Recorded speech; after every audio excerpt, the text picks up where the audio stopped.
everyone, Monique here, Little Gems Creations 1. Today I'm going to show you how to sew up a seam on a garment.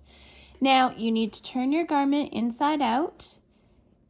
Okay, you're going to need your needle. And I left a long tail because I knew I was going to have to sew up the seam, but if you don't have a long tail to use, you can just cut a piece of yarn that matches the color of your seam. So what we're going to start is we're going to put the right sides together and we're going to put 2 stitches at the very beginning, and that's just to give it a little bit of extra support. Okay, then you see how for my crocheting, and if you're doing a knitted item, you'll also have loops for your knitted item. I'm just kind of matching up those loops and going from one side to the other. You're always starting on the same side. This is called a whip stitch.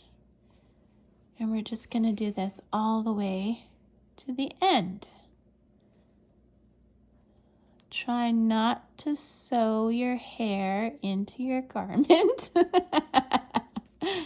Or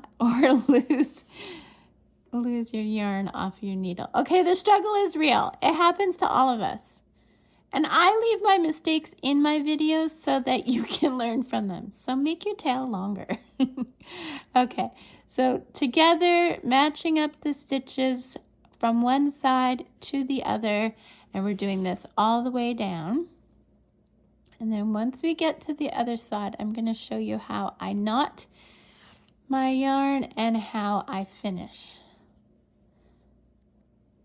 So all the way to the end. Now this is a little dog hoodie I made, or pet jumper. It fits up to a 5-pound pet. I've actually had people use these also on piglets, and I think they could probably work on little goats, like baby goats, because you don't want them to get cold, you know what I mean? Okay, so we're at the end.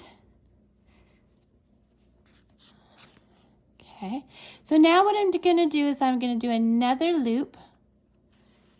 So I've got my loop. I'm not pulling the loop tight. We want to keep it a little bit big. We're going to go through the loop once, and from the same direction, we're going to go through it twice, and then we're going to pull this tight. That was called a surgeon's knot.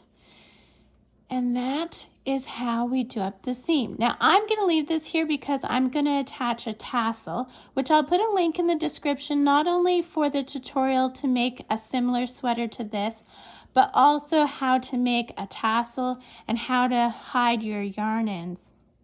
So there's going to be all kinds of really interesting things in that description, so don't forget to check it out.